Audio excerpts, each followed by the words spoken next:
Hey guys, Victor here, coming at you with another deck profile, and for today's video we'll be doing an updated hero list. Now, as far as this list is concerned, it basically doesn't really change all that much compared to the one that I uploaded last month. It's just one key card that lets us approach the way that we want to play the game just a little bit more differently, but for the most part it's basically the same. And I was able to take this deck out to locals, for example, just recently, and it honestly performed way better than I thought it would, especially with this being like a 40 card list with the board breaker approach. It literally exceeded all my expectations. So with that out of the way, let's just jump right into it. As always, we're going to be starting off with the monster lineup first, and the first card we're going to be playing is of course Elemental Hero Stratos, who we are going to be playing at 2. Since this is a 40 card lineup, you don't really need to rely on playing 3 of it to be able to search out your key combo pieces, right? As you're going to be seeing them a lot more frequently. And even then, this isn't even like the best normal summon in the deck. It's obviously always going to be Vision Hero Vyon because that card just does so much, but even so, 2 Stratos for consistency is great. Then we're playing the 1 Elemental Hero Shadow Mist, which either searches out Mass Change on special summon or searches your deck for any hero monster when it's sent to the graveyard. Now we have the 1 Elemental Hero Neos, which allows us to go into our Flame Wingman fusions and get the full benefits out of their effects. And then lastly, we're playing the 1 Elemental Hero Liquid Soldier, who is actually one of the cards that just overperformed, as I was pretty much using both of its effects constantly, whether it's to use it as fusion material to draw 2, discard 1, or more importantly, I was constantly going into the normal summoning Liquid Soldier to bring back Shadow Mist line in order to just have easy access to Mass Change, just because that means that you get access to cards like Darklaw more easily, right? And against decks like Draco Tail and Yummy, Darklaw just completely shuts them down. And even though it's not the greatest against Vanquish Soul Canine, you can slow them down just a bit because you're robbing them of key resources in their hands. So yeah, Darklaw is going to be really important into going into the upcoming format. So yeah, I really appreciate just having Liquid Soldier to be able to have another avenue to be able to search out Mass Change more consistently, and it's only going to get better when the new Mass Hero support comes out eventually, right? But yeah, 1 Liquid Soldier, perfectly fine. Like I said, it definitely overperformed compared to how I thought it was going to be. And that's it for the E heroes. And then for the D heroes, we're playing 3 Destiny Hero Malicious, 1 Destiny Hero Denier, which basically becomes copy 4 and 5 of Malicious, as it it provides you with the body and then it recycles 1. And then lastly, the 1 Destiny Hero Plasma, which admittedly does become a little bit weaker going to the upcoming format just because everything is shifting to a more board breaker approach. But I mean, this card, if it comes down and it sticks on the field, no matter what format, the game's basically over in most situations, right? So yeah, 1 Plasma perfectly fine, but it's not the be-all, end-all that it used to be. That's it for the D heroes though. And then for the Vision heroes, we're playing just the 1 Vision Hero Faris with the 1 Vision Hero Increase, and then lastly the 2 Vision Hero Vyons. So when it comes to Increase and Faris, they're obviously, or I guess in the case of Faris, it's obviously a very strong card, as it just allows you to extend further than you normally would have. But with the way that all the new hero cards are coming out, and because I still have the main intention of pretty much bridging this as easily as possible into the new Master Hero support, 1 Faris is perfectly fine, right? And I'm constantly finding myself in situations where I don't even really need to resolve it in order to actually win the game. But it's still nice to have the option available to us, which is why we played at a 1-1-2 ratio. And yeah, I'm perfectly happy with the way that lineup performed as well. And then that's it for the Vision heroes. And then for the evil hero monsters, we're just playing 1 Adusted Gold, 1 Dead End Prison, and the 1 Vicious Clause. So the Adusted Gold gets you access to either your Evil Assault or your Dark Contact, which we are going to be playing. And then that means that you either are going to be fusion summoning something or using your Evil Assault to be able to bring out your Dead End Prison. And then Dead End Prison is a Foolish Burial, but for cost, right? So that means that it's going to allow you to send your Shadow Mist, your Malicious, your Denier, or even this guy, your Evil Hero Vicious Clause, into the graveyard. And then for the rest of this turn, it becomes King of the Swamp. So you can treat it as Elemental Hero Neos if you so choose to, but you don't have to do that, right? We're basically just using this because it's a Foolish Burial. We don't really care about using it as fusion material. And in all honesty, we're usually going to be linking this off anyways. And then lastly, we have the Evil Hero Vicious Clause, which when it's in your hand, it's basically another extender, as you get to special summon it for free, boost a monster by 300 attack or whatever. It doesn't really matter. But what we do care about is that while it's in the graveyard once per duel, if your opponent decides to destroy any of your monsters by battle or card effect, you can bring this card back and pop a card on their side of the field. So it just adds another layer of interaction that our opponent has to push through. And then because no one knows what hero cards do, right? It's very easy to catch a lot of people off guard with this. So yeah, it's pretty solid. And then I also really enjoy how it's a level 6 or higher monster, because that means you can just activate something like Fusion Destiny, and then you can send this as material for your Destroyer Phoenix Enforcer. But yeah, with that, that's the monster lineup. I don't think we should be playing hand traps. The only thing I would maybe consider is playing like an Ash Blossom, just so that we don't auto lose to the Charmies. But yeah, board breakers is absolutely the way to go. Hand traps, bleh. So with that, that's the monster lineup, and now we can finally move on to the spell and trap portion. Now that we're on the spell and trap portion of the video, we're of course going to be starting off with the Hero Lives, which we are going to be playing at 3. This is literally the best starter in the deck, right? You just activate this, and then you get to special summon any level 4 or lower hero monsters. So that means you get to summon either Stratos to search, Shadow Mist to search, or if you already have like everything right, you can just go for like Liquid Soldier right away, and then probably like fusion summon with it if you want to like draw more, I guess. I don't know. But basically, this is going to be either giving you access to a monster search or a mass change search. So it just gets the entire engine rolling. Then, to accompany our 3 Hero Lives, we're playing our 3 Fusion Destiny. DPE is still an incredibly powerful card, especially in a format that pretty much like relies on monsters being able to stick on the board in order to actually do something, right? And there are plenty of monsters that we can actually summon with this card that can completely just change the entire tempo of the game, right? If you need to burn someone, you make Dystopia, and we are still playing with the old time rules, so that will come up sometimes. Or even if you're not playing for time, right? You can just burn them to just finish them off because you weren't able to do all 8,000 damage in one turn or in one battle phase. Then we have DPE, of course, and we have Destiny Hero Dangerous for the 1-card Dark Claw play, and then, yeah, this card, it's just so good. Just as always, be aware that this does lock you into dark hero monsters. So if you're going to use Fusion Destiny, make sure it's the last possible choice that you make, or that you have to make in order to just get the most value out of all your cards.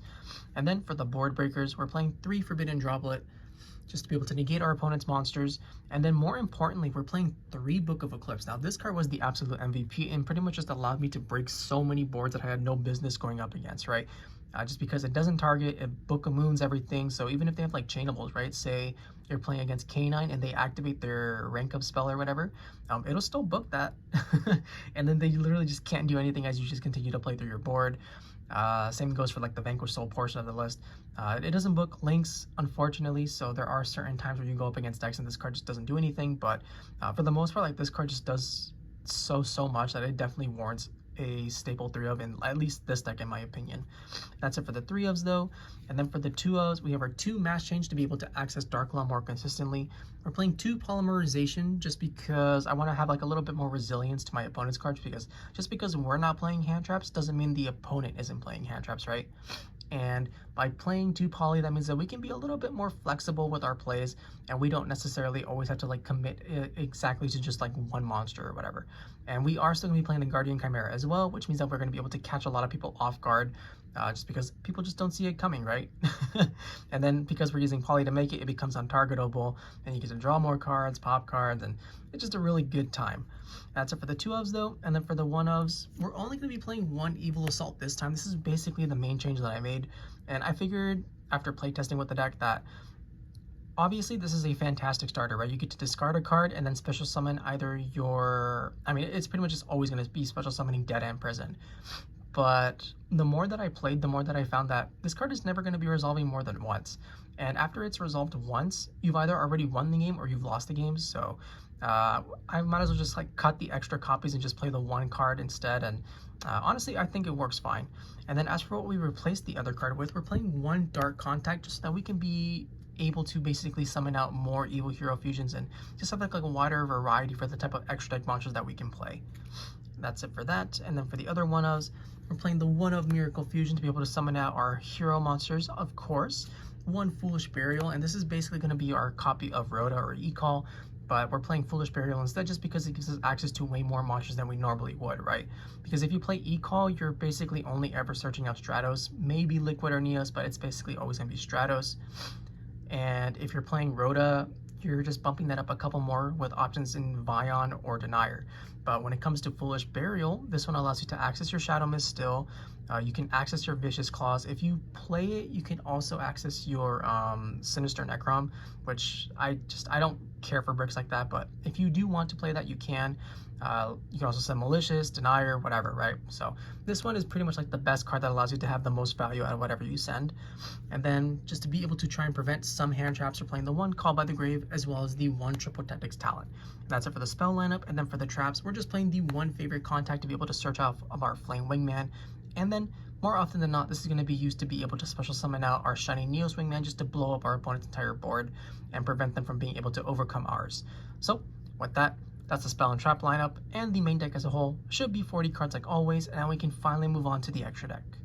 Now that we're on the extra deck, we're going to be starting off with the Link monsters, and as a result, we're going to be playing one extra hero Wonder Driver to be able to reset our fusion spells, one extra hero Infernal Devicer to be able to search out our elemental hero Neos, and then lastly, two extra hero Cross Crusader to be able to bring back our Destiny Hero monsters from the graveyard, and then proceed to tribute any Destiny Hero monster to be able to search our deck for any hero monster. These are all the links you need. Maybe you can like justify playing a second Wonder Driver because there are certain situations where like you do need to make like a second one, especially like on the follow-up. And then as for like Dread Decimator, this card already does, or this deck already does so much damage that it's just so unneeded in most situations. But if you want to play it, more power to you, right? And then that's it for the links. And then for the fusions, we're playing one Guardian Chimera as mentioned previously. Now the only downside to Guardian Chimera is that if you do happen to summon this card, which honestly isn't all that difficult, you are going to be locking yourself out of extra hero Cross Crusader just because you just can't summon anything period that isn't a hero monster if you want to use extra hero Cross Crusader for the turn, right? And as far as like other cards that lock us out, like Fusion Destiny and Vision Hero Faris, those ones only lock us out after we use their effects. So yeah, this is like the only card that we just cannot use period if we decide to go for Guardian Chimera early. But I think the value that the Chimera generates is just honestly unmatched, right? Because we do play 2 Polymerization so we can summon it more easily, and in a deck like this no one ever sees it coming, right? You activate Poly in a hero deck, they just assume you're going to summon something like a Sunrise or a Flame Wingman, but then when this one hits the field, you catch them off guard, you get to draw 2, pop a card, they can't target it because of Poly, and the momentum that this card generates is just, it's unmatched. But that's it for the spice, I guess. And then for the hero fusions, we're playing 2 Masked Hero Dark Law to take advantage of our 2 mass changes, as well as just beat up on most of the meta decks. That's it for the Masked Heroes though. Then for the Destiny Heroes, we're playing the 1 Destiny Hero Dangerous for the 1 card Dark Law setup, the 1 Destiny Hero Dystopia, which, like I said, is basically just there for the burn effect. But there are certain times where you're playing against a deck like Sky Striker, for example, and if they have a Shizuku on the field, that means its attack is going to be automatically altered, so you get the added benefit of having like a quick effect pop, and as well as when you have like a Elemental Hero Sunrise on the field too. But for the most part, we're just going to be relegating this to time, and more often than not, we're going to be summoning out Destiny Hero Destroyer Phoenix Enforcer instead, just because of its non-targeting pop effect that also has the added bonus of if you decide to pop the Enforcer, or if it just gets destroyed or whatever, you can activate its graveyard effect to bring back any D hero monster from your grave. So it doesn't have to summon itself, and if your opponent has like a Bestial or a DD Crow or whatever, you just choose something else and you just continue on with your day. Then for the other cards, we're playing 1 Evil Hero Neos Lord just because we're playing the Dark Contact, and that means that we had to play some kind of Evil Hero monster, and I just prefer this one compared to the other guys because it's able to allow us to take our opponent's cards. 1 Elemental Hero Flame Wingman to be able to access our favorite contact, and then because we're typically always going to be using Elemental Hero Neos to summon it, we can then tribute this card to be able to special summon out Elemental Hero Sunrise, who on special summon will allow us to search out our Miracle Fusion, and then it also boosts our monsters by 200 for every different attribute we control, as well as if another hero monster battles, so that means if it attacks or gets attacked, you get to pop a card on the field. So yeah, this card's pretty cool. Then for the final 2 Elemental Hero fusions, we're playing the Shiny Neos Wingman to blow up the opponent's board and then just go for easy games, right? Because it's much like the original Shining Flare Wingman when it destroys a monster by battle, or just like you're able to burn them for the attack of the monster that got destroyed, right? So it's very easy to just finish off your opponent, and then like this card gains 1,000,000 attack as well because it just does that. 300 for every hero monster in your graveyard. Pretty solid. And then lastly, the 1 Wake Up Your Elemental Hero, which similarly to Shiny Neos Wingman is able to destroy, or it doesn't need to destroy the opponent's monster by battle, but it destroys it at like the end of the damage step, and then it burns them for the attack, and then it gets like additional attacks for every hero fusion material, and yeah, basically it just allows you to clean up the game a lot more easily as well. And then we don't care about the pop effect to be able to summon out a warrior from the deck, but there are certain lines where like you have this plus a DPE, and then you go DPE pop this to summon out Shadow Mist to search out Mass Change for Dark Law, but I'm not using it for that. But yeah, with that, that's the hero list. I hope you guys enjoyed it. If you did, please feel free to like, comment, subscribe, and I'll catch you guys next time. See ya!